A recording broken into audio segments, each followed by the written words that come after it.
係啦，咁我而家就介紹下啦。滅火氈咧，首先咧會擺喺屋企邊度先？你覺得？門口、廚房。冇錯啦，就係擺喺廚房附近啦。係啊，咁因為咧佢就係隔住啲空氣啦，就好似你啱啱講咁。另外咧，咁呢樣嘢咧最緊要咧就係有爐火啦，咁着咗火咧，咁佢就包住你個爐，咁你就隔住咗啲空氣啦，咁佢個火咩就燒唔到啦。咁而家咧介紹下點用先。咁首先啦，你拎咗出嚟啦，咁就其實你用掹黑色嗰條帶咧，其實佢已經成條可以出咗嚟㗎啦。係啦，咁你出嚟攤開佢啦，咁你兩隻手揸住黑色兩條帶啦。然之後最緊要一樣嘢咧，例如咧前面有個火啦，咁你記得咧係向前包住佢，就唔好向自己啦。咁因為你向自己嘅時候咧，咁咪即係等於將啲火潑埋自己度，燒咗自己嘅衫。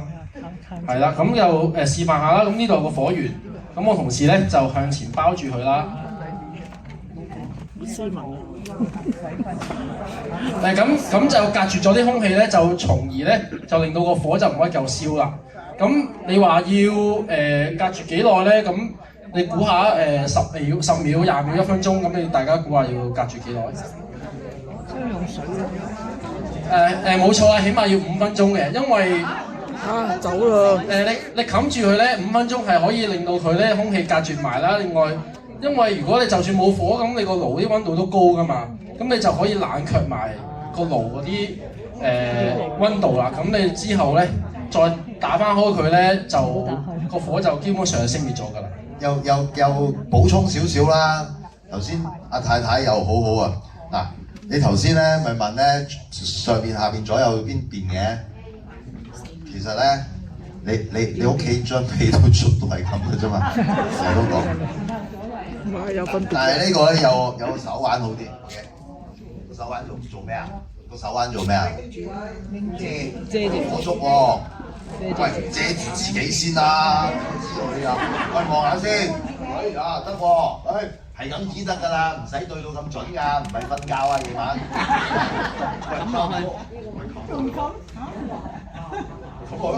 咁跟住你好走啦，你好走啦又係。你話有冇分底面啊？其實咧，冇啊。你張被你有冇分底面啊？有嘅。有嘅。但係調轉得唔得？你唔使咁專業㗎。即係你係有分底面嘅。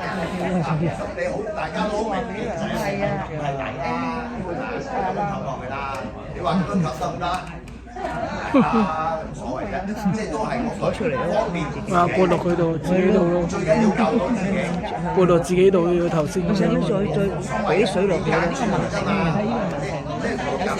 搞到你哋夠唔夠？唔會啦，走係啦，匿埋一邊㗎啦，跟住睇下係咪真係熄鬼咗。係啦，咁你總之係遮住自己先，好簡單嘅就係。你好大張，唔使張。係啊，你可以再買張大張啲嘅，不過就。